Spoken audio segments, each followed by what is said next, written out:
This next webinar is Understanding the Lead-Based Paint Addendum. This addendum is used for a property that was built prior to 1978. You must have the seller prepare the lead-based paint disclosure addendum.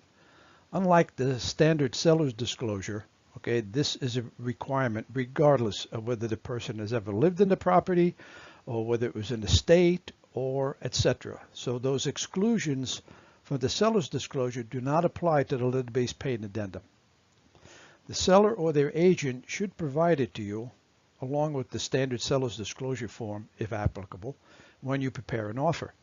For simplicity's sake, ask for those forms before you submit your offer so that all the documents are together. The smart seller's agent will have both of these forms on the MLS listing, if applicable. Information on the addendum is required by federal law, and there are severe financial repercussions if the agent or agents fail to provide the buyer or the tenant with the form and/or the property information. There are two different lead-based paint addendums. One is for use when purchasing a property, and the other is when you are leasing a property, both built prior to 1978. The two forms are similar with the exception that on the addendum used for leases, there are no tenant rights to inspect the property or waive the inspection for lead-based paint. So let's take a look at the form. Paragraph A, it's a federal warning language about the dangers of lead-based paint. The seller's requirement to inform the buyer if there is information about lead-based paint and the buyer's right to have the property inspected by a certified lead-based paint inspector. You just can't have any inspector do lead-based paint inspection, because what they're going to do is they're going to take a sample of the paint, right, and have it analyzed. Paragraph B is where the seller discloses if they have or have not any knowledge of the existence of lead-based paint on the property. Remember, not all houses built prior to 1978 used lead-based paint. So what we have is both B1 and B2 should have a box checked. Agents notoriously leave one or both of these unchecked. This informs the buyer if the seller has any knowledge of lead-based paint, B1, and if they have any reports or documentation concerning the presence of lead-based paint on the property. Paragraph C is for the buyer, and it's buyer's rights. One of the boxes should be checked. Not both, just one. It's filled out by the buyer prior to returning the offer. The seller must fill out the information in paragraph B first. Buyer has one of two choices. They can waive an inspection of the property for lead-based paint, or they can require a 10-day inspection period commencing at the execution date of the contract to determine if lead-based paint exists.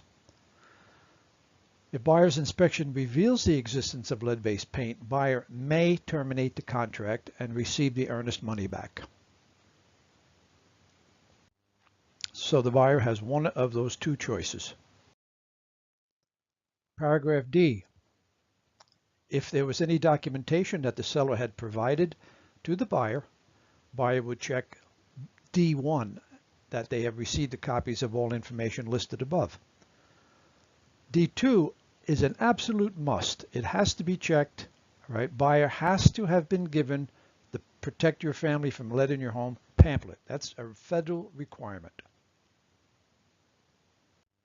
As mentioned in the bottom sentence there, the failure to complete this is the largest single compliance issue that results in loops being returned to agents for completion. Paragraph E confuses many agents as to whose responsibility it is to provide that pamphlet. Right? The burden of responsibility to disclose and provide info, if available, is laid on the doorstep of the seller, but both brokers or their agents working on behalf of the brokerage have the added responsibility of ensuring that this happens. If you notice the language, it says brokers have informed seller, plural. Technically, the seller or their agent must provide the buyer with the pamphlet, but that might not always be practical if they do not have the method of communicating directly with the buyer. So they would pass it on to the buyer's agent. All right. It then is incumbent on the agent to ensure that the pamphlet has been given to the buyer. But one way or another, that box has to be checked and the pamphlet has to be given to the buyer. If it's not checked, it's going to be kicked back for somebody to provide that to the buyer, that pamphlet. It's a 16-page pamphlet. Paragraph F certifies that everything in the document is true and correct, and both buyer, seller, and their agents should sign the form. Agents can sign the form on behalf of the broker. Even though it says other broker and listing broker, we're talking about agents doing it on their behalf. Well, that's it for this form. Any questions, of course, give a call.